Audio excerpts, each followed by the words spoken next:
الحمد لله وكفى وسلام على عباده الذين اصطفى أما بعد فأعوذ بالله من الشيطان الرجيم بسم الله الرحمن الرحيم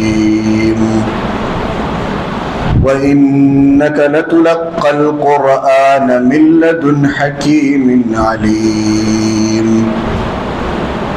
صدق الله العظيم.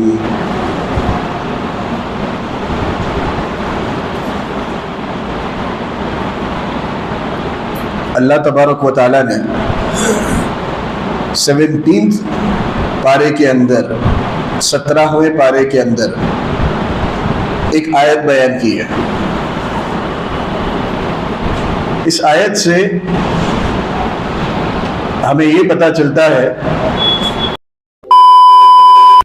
کیا کہہ رہے ہیں. وہ یوں کہہ رہے ہیں کہ آسمان اور زمین کے پھٹنے کا مطلب یہ ہے کہ بادلوں سے بارش اترتی ہے، یہ آسمان کا پھٹنا ہے. حقیقت میں وہ بھی کہتے ہیں، وہ بھی سمجھتے ہیں کہ آسمان پھٹتا نہیں ہے، لیکن اللہ تعالیٰ کی مراد یہ ہے، اللہ تعالیٰ یہ چاہتے ہیں یہ کہنا کہ بارش اتر رہی ہے، اور زمین کے پھٹنے سے مراد یہ ہے کہ پودے اگ رہے ہیں. لیکن 1400 سال بعد آج کل ایڈوین ہبل کے نام سے ایک سائنٹسٹ گزرا ہے. ہبل ٹیلیسکوپ ایک طرح کا بائنوکیولر آتا ہے جس کے ذریعے آؤٹر سپیس کے ستارے وغیرہ کو دیکھا جا سکتا ہے. وہ ٹیلیسکوپ کا نام اسی آدمی کے اوپر سے رکھا گیا ہے، ایڈوین ہبل. ہبل ٹیلیسکوپ، اس کا یہ کہنا ہے کہ دن بدن ستارے اور گیلیکسی اور دنیا یہ چوڑی ہو رہی ہے، آؤٹر سپیس چوڑا ہو رہا ہے، ایک سیارے دوسرے سیارے سے الگ ہو رہا ہے، دور ہو رہے ہیں. گیلیکسیز کے اندر یہ بات ہے. یعنی خلاصہ آسان انداز میں، آسان الفاظ میں یہ ہے کہ اس کی یہ تحقیق ہے، اور اس نے یہ تحقیق بھی کیسے کی وہ بھی ایک بات بتانے جیسی ہے. اس کی یہ تحقیق ہے کہ آسمان جو بڑھ رہا ہے نا، آسمان بڑھ رہا ہے اور دنیا ایکسپینڈ ہو رہی ہے، پھیل رہی ہے. اس سے انہوں نے یہ نتیجہ نکالا، اور اس نتیجے پر یہ حضرات پہنچے ہیں، کیونکہ ایمان والا تو مانتا ہے، کافرین، نان بلیورز، ڈس بلیور یہ کہتے ہیں. اس سے ہمیں یہ پتہ چلتا ہے کہ ایک وقت ایسا تھا جبکہ سب چیزیں سکڑی ہوئی تھی. جتنے بھی سیارے ہیں آج، جتنی بھی چیزیں ہمیں اسپیس میں، آؤٹر اسپیس میں، دنیا میں نظر آ رہی ہیں، یہ سکڑی ہوئی تھی، ملی ہوئی تھی. پھر ایک دھماکہ ہوا، جس دھماکے کا نام بگ بینگ تھیوری ہے. جس دھماکے کو آج کل کے سائنٹسٹ بگ بینگ کہتے ہیں. ایک زبردست دھماکہ ہوا جس کی وجہ سے آج جو یونیورس ہمیں نظر آ رہا ہے، جو دنیا ہمیں نظر آ رہی ہے، یہ اسی کا نتیجہ ہے. یہ تو سائنٹسٹ بیان کرتے ہیں، لیکن انہیں اس کی وجہ نہیں معلوم. یہاں تک تو وہ بیان کرتے ہیں کہ ایک دھماکہ ہوا جس کی وجہ سے زندگی کا اور حیات کا وجود ہوا، لیکن کس نے یہ دھماکے کو وجود دیا، یہاں تک ان کی عقلیں نہ پہنچ پائیں. قرآن کریم نے یہی تو بیان کیا ہے اس آیت کے ترجمے میں. اولم یروا ان اللہ الذی خلق السماوات والارض کانتا رتقا، کہ آسمان اور زمین پہلے ملے ہوئے تھے، ففتقناہما، اور ہم نے ان کو ایک دھماکے کے ذریعے الگ کیا ہم نے ان کو. قرآن کریم میں 27ویں پارے کے اندر صاف صاف الفاظ ہے، وَالسَّمَاءَ بَنَيْنَاهَا بِأَيْدٍ وَإِنَّا لَمُوسِعُونَ. آسمان کو ہم نے اپنی دست قدرت سے بنایا ہے، اللہ تعالیٰ کہہ رہے ہیں وَإِنَّا لَمُوسِعُونَ. موسیون وسعت سے ہے، وسعت کا لفظ آپ سنتے رہتے ہیں اردو زبان میں بھی. وسعت کا مطلب کیا ہے؟ پھیلاؤ، گنجائش. وَإِنَّا لَمُوسِعُونَ، اور اس آسمان کو جو ہم نے اپنے دست قدرت سے بنایا ہے اس کو ہم پھیلا بھی رہے ہیں. بھلا مجھے بتاؤ، یہ بات جو قرآن کریم 1400 سال پہلے بیان کر رہا ہے، کیا اس دور میں سائنس موجود تھا؟ کیا اس دور میں اس طرح کی تحقیقات جو آگے چل کر 1200-1300 سال وجود کے بعد وجود میں آئی، اس وقت تو یہ سب کچھ نہیں تھا؟ اس کے باوجود آپ صلی اللہ علیہ وسلم خبر دے رہے ہیں قرآن کریم کے ذریعے کہ یہ معاملہ تھا، یہ قرآن کریم کے حق ہونے کی دلیل ہے، قرآن کریم کی اللہ تبارک و تعالیٰ کی طرف سے ہونے کی دلیل ہے۔ اور دیکھا جائے اس آیت کے اندر تو اللہ تعالیٰ آگے چل کر کیا بیان کرتے ہیں؟ افلا یؤمنون، افلا یؤمنون، کیا یہ لوگ ایمان نہیں لائیں گے؟ کیا بیان کرنا چاہتے ہیں اللہ تعالیٰ اس سے؟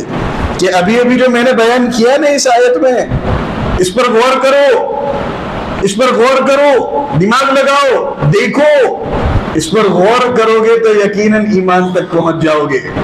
اس میں علامت ہے اور دلیل ہے اس بات کی کہ میں موجود ہوں۔ افلا یؤمنون، کیا اب بھی یہ لوگ ایمان نہیں لائیں گے؟ خطاب کس سے ہے؟ ڈس بلیور سے، نان بلیور سے ہے۔ یہ دیکھو تو صحیح، افلا یؤمنون، اس کے بعد بھی ایمان نہیں لاؤ گے؟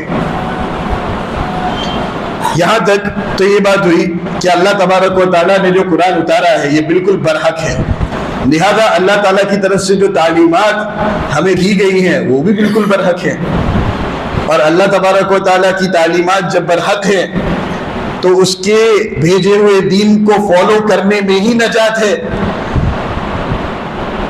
اور اس کے بھیجے ہوئے دین کو دوسروں تک پہنچانے میں ہی نجات ہے، اور اپنے اندر حضور پاک صلی اللہ علیہ وسلم جیسی ہمدردی پیدا کرنے میں ہی نجات ہے۔ آپ صلی اللہ علیہ وسلم نے اس دین پر عمل بھی کیا، اس دین کو دوسروں تک بھی پہنچایا۔ دعوت کا اہم فریضہ حضور پاک صلی اللہ علیہ وسلم نے انجام دیا۔ حضور پاک صلی اللہ علیہ وسلم کو امت کی اتنی زیادہ فکر تھی، عبس وتولى ان جاءه الاعمى وما يدريك لعله يزكى او يذكر فتنفعه الذكرى میں جو واقعہ بیان کیا جاتا ہے کہ یہ آیتیں کیوں اتری، اس میں حضور پاک صلی اللہ علیہ وسلم ایک طرف کفار مکہ کو دعوت دے رہے تھے، جو بڑے بڑے سردار تھے ان کو دعوت دے رہے تھے، یوں تو یہ سنتے نہیں تھے، لیکن ایک موقع ملا تھا کہ ایک طرف ایک جگہ پر جمع ہو گئے ہیں تو حضور نے اس اپرچونٹی کو سیز کر لیا، اس موقع کو تھام لیا کہ یہ دعوت دینے کا بڑا اچھا موقع ہے، ایک جگہ جمع ہو گئے اور سننے کے لیے تیار ہیں، سننے کے لیے تیار ہیں۔ اس پر ہوتا یہ کہ ایک صحابی وہاں سے آتے ہیں حضور پاک صلی اللہ علیہ وسلم کو آواز دیتے ہوئے، صحابی نابینا ہیں، دیکھ نہیں سکتے، یا محمد علمنی مما علمک اللہ، اے محمد جو آپ کو اللہ نے سکھایا ہے اس میں سے مجھے بھی سکھا دیجئے، بے تکلفی تھی اس لیے نام سے پکارا، یا محمد علمنی مما علمک اللہ، اے محمد اللہ نے آپ کو جو سکھایا ہے اس میں سے مجھے بھی کچھ سکھا دیجئے۔ اب حضور پاک صلی اللہ علیہ وسلم کے چہرے پر ہلکا سا بل، ہلکا سا، صحابی کو پتہ بھی نہیں چلے گا، صحابی دیکھ بھی نہیں سکتے، لیکن چونکہ وہ ایک طرف بزی تھے، ایک طرف بزی تھے قرآن کریم کی دعوت دینے میں، اس لیے حضور پاک صلی اللہ علیہ وسلم کی پیشانی پر ہلکا سا بل آ گیا، ہلکا سا۔ اس پر بھی اللہ تبارک و تعالیٰ نے حضور پاک صلی اللہ علیہ وسلم کو قرآن کریم میں متنبع فرمایا کہ اس کی تیوری چڑھی، تیوری چڑھی یعنی اس نے بل چڑھائے، عبس وتولی، اور اس نے منہ موڑا، ان جاءہ الاعمی، اس بات پر کہ ان کے پاس ایک نابینا صحابی آئے۔ بیان کرنے کا مقصد اور مطلب کیا ہے وہ سمجھو۔ حضور پاک صلی اللہ علیہ وسلم کی پیشانی پر بل کیوں آیا؟ اس لیے کہ حضور کو دعوت دینے کی بہت زیادہ فکر تھی، طلب تھی، وہ موقع ہاتھ سے جانے نہیں دینا چاہتے تھے۔ حضور پاک صلی اللہ علیہ وسلم پر جب قرآن کریم اترتا تو تیزی سے اس کو زبان سے ادا کرتے تھے۔ اس پر بھی متنبع کیا گیا حضور کو، اے حضور لا تحرک به لسانک لتعجل به، زبان کو جلدی جلدی حرکت نہ دیا کرو۔ ان علینا جمعہ و قرآنہ، ہمارے ذمہ ہے قرآن کریم کو سینے میں جمائیں گے بھی، ہمارے ذمہ ہے اس کی وضاحت بھی کروائیں گے۔ ان علینا جمعہ و قرآنہ، لیکن یہ زبان سے دہراتے کیوں تھے؟ ایک فکر سوار تھی، ایک طرح کی ہمدردی تھی۔ حضور کو معلوم تھا کہ میرے بعد کوئی نبی آنے والا نہیں ہے، میں آخری نبی ہوں، میرے بعد کوئی نبی نہیں آنے والا، اس لیے میرے اس میسج کو انسانیت تک کیسے پہنچایا جائے، اس خوبصورت سے تحفے کو انسانیت کے اندر کیسے منتقل کیا جائے، تو حضور پاک صلی اللہ علیہ وسلم کی یہ فکر، سب سے پہلی چیز ہمدردی کو پیدا کرنا۔ اور ایک واقعہ حضور پاک صلی اللہ علیہ وسلم کا کہ جنگ کے موقع پر حضور ایک درخت کے نیچے آرام فرما رہے ہیں اور حضور پاک صلی اللہ علیہ وسلم نے اپنی تلوار میں لے لیتا ہے اور آپ صلی اللہ علیہ وسلم کو دھمکانے کی کوشش کرتا ہے اور وہ کہتا ہے کہ بتاؤ اے محمد، اب مجھ سے تمہیں کون بچائے گا، مجھ سے تمہیں کون بچائے گا۔ آپ صلی اللہ علیہ وسلم بالکل ریلیکس، بالکل کام اور دیکھ رہے ہیں اسے، اور حضور پاک صلی اللہ علیہ وسلم کی زبان سے نکلا اللہ اللہ، تو آپ صلی اللہ علیہ وسلم کا اللہ کہنا اس نے اس کے دل پر ایسا زبردست رعب ڈالا کہ وہیں پر حواس باختہ ہو گیا، گھبرا گیا، ہاتھ سے تلوار چھوٹ گئی۔ حضور پاک صلی اللہ علیہ وسلم نے وہی تلوار ہاتھ میں لی اور اس کی طرف اسے پوائنٹ کر کے کہا کہ اب بتا مجھ سے تجھے کون بچائے گا، مجھ سے تجھے کون بچائے گا۔ کہنے کا مقصد یہ کہ وہ جو ڈس بلیور تھا، کافر تھا، وہ تو بالکل سہم گیا تھا، گھبرا گیا تھا، اس نے یہ معاہدہ کیا اور یہ عہد کیا۔ اس وقت بھی آپ صلی اللہ علیہ وسلم نے اسے دعوت دی کہ ایمان لے آ، اس بات کی گواہی دے دے کہ اللہ کے سوا کوئی معبود نہیں ہے اور میں آخری رسول ہوں۔ اس پر تو وہ اگری نہ ہوا، لیکن اس نے یہ اگریمنٹ ضرور کی کہ میں نہ آپ کے خلاف جنگ کروں گا، نہ ان لوگوں کی مدد کروں گا جو آپ کے خلاف جنگ کریں۔ اس پر حضور نے اس کو جانے دیا۔ کہا جاتا ہے کہ وہ بعد میں چل کر ایمان بھی لے آیا، لیکن کہنے کا مقصد کیا، ایسے موقع پر بھی حضور پاک صلی اللہ علیہ وسلم نے لوگوں کو اسلام اور ایمان کی طرف بلانا ترک نہیں کیا، نہیں چھوڑا۔ ہمدردی تھی نا، لقد جاءكم رسول من انفسكم عزيز عليه ما عنتم حريص عليكم بالمؤمنين رؤوف رحيم۔ اللہ تعالیٰ نے حضور کی صفت قرآن میں بیان کی ہے، بہت زیادہ ہمدرد۔ یہاں تک کہ اگر ہم ہی اپنے بارے میں تصور کریں کہ ہمارے ذہن پر اور ہمارے دماغ پر اگر کسی نے ایک گن رکھی ہو تو اس وقت ہمارے یہ خیالات ہوں گے کہ ہم اسے دعوت دیں؟ نہیں۔ تو آپ صلی اللہ علیہ وسلم کی کمال محبت کو بیان کیا گیا، حضور پاک صلی اللہ علیہ وسلم کے ہمدردی والے جذبے کو بیان کیا گیا۔ تو شروع سے جو بات چل رہی ہے وہ یہ ہے کہ اللہ تبارک و تعالیٰ کی تعلیمات جب حق ہے تو اسے دوسروں تک ہمیں پہنچانا ہے، اسے دوسروں کے پاس بھی ہمیں منتقل کرنا ہے، ان کی طرف بھی منتقل کرنا ہے۔ اور آدمی اب منتقل ان تعلیمات کو کیسے کرے، ان تعلیمات کو دوسروں تک کیسے پہنچائے؟ اپنے اخلاق کے ذریعے، اپنے اعمال کے ذریعے۔ زبان کو ہلانے کی بھی ضرورت نہیں ہے، اخلاق ہی کے ذریعے لوگوں کے دلوں پر تم فتح کر سکتے ہو۔ اخلاق یہ اتنی زیادہ خوبصورت چیز ہے۔ اللہ تبارک و تعالیٰ نے قرآن کریم میں کیا بیان کیا؟ وَلَا تَنْسَوُا الْفَضْلَ بَيْنَكُمْ، کامن کوئرٹسی کو نہ بھولا کرو۔ کامن کوئرٹسی یعنی جو بیسک بنیادی اخلاق ہیں، آپس میں جو ہمدردی کے جذبے ہیں، جو فضل والا معاملہ ہے، اس کو تم مت بھولا کرو۔ وَلَا تَنْسَوُا الْفَضْلَ بَيْنَكُمْ، کہنے کا مقصد یہ، آپ صلی اللہ علیہ وسلم کی تعلیمات کو اگر پھیلانے کا سب سے مؤثر ذریعہ اگر کوئی چیز ہے تو وہ اخلاق۔ حضور پاک اور اخلاق کی ابتدا جو ہوتی ہے وہ گھر سے ہوتی ہے، اپنے گھر والوں سے ہوتی ہے۔ حضرت موسیٰ علیہ السلام کا واقعہ جب اللہ تعالیٰ نے قرآن کریم کے اندر بیان کیا تو اللہ نے کیسے الفاظ استعمال کیے ہیں سنو۔ وَإِذْ قَالَ مُوسَىٰ لِأَهْلِهِ إِنِّي آنَسْتُ نَارًا، موسیٰ نے اپنے اہل سے کہا کہ مجھے ایک آگ نظر آ رہی ہے۔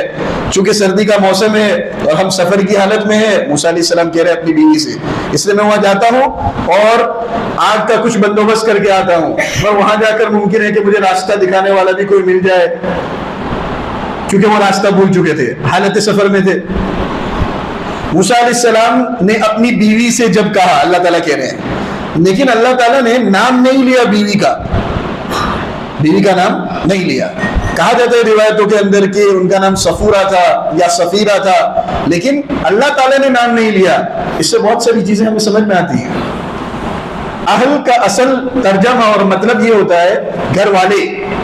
جب موسیٰ نے اپنے گھر والوں سے کہا، اب تھی تو ان کی بیوی وہاں پر، اللہ تعالیٰ اس کے باوجود کیسا لفظ استعمال کر رہے ہیں؟ گھر والے۔ اسی طرح دوسری جگہ سورہ طٰہٰ کے اندر جب یہ واقعہ ذکر کیا گیا ہے تو اللہ تبارک و تعالیٰ نے کہا کہ موسیٰ علیہ السلام اپنی بیوی سے کہہ رہے تھے کہ آپ یہاں ٹھہرے رہو، امکثوا، آپ ٹھہرے رہو، تو نہیں۔ اللہ تبارک و تعالیٰ نے امکثوا کا لفظ استعمال کیا، یعنی موسیٰ علیہ السلام نے اپنی بیوی کو رسپیکٹ دی، عزت دی۔ عزت ہی سے رشتے بنے رہتے ہیں، عزت ہی سے رشتوں میں بقا ہوتی ہے۔ ایک دوسرے کو عزت دینا سیکھو۔ کتنے کیسز ایسے آتے ہیں کہ میاں بیوی کے درمیان جدائی ہو گئی اور بن نہیں رہی ہے، ان بن ہو رہی ہے، اس لیے کہ بیسک کامن کوارٹرسی جو اخلاق کی نعمت ہے، جو اخلاق کی تعلیمات ہے، اسے بھلا چکے ہیں۔ وَلَا تَنْسَوُا الْفَضْلَ بَيْنَكُمْ، بیوی کو عزت دو، اللہ تعالیٰ یہی سکھا رہے ہیں قرآن کریم میں۔ اِذْ قَالَ مُوسَىٰ لِأَهْلِهِ إِنِّي آنَسْتُ نَارًا، سب کو اپنے حق چاہیے، سب کو اپنے حق چاہیے، لیکن کسی کو حق دینا نہیں ہے، کسی کو حق دینا نہیں ہے۔ جہاں سوال ہی سوال ہوتا ہے وہاں محبتوں کا زوال ہوتا ہے، جہاں سوال ہی سوال ہوتا ہے وہاں محبتوں کا زوال ہوتا ہے۔ کسی کو اپنا بنانا ہنر ہی صحیح، کسی کا بن کے رہنا کمال ہوتا ہے، کسی کا بن کے رہنا کمال ہوتا ہے۔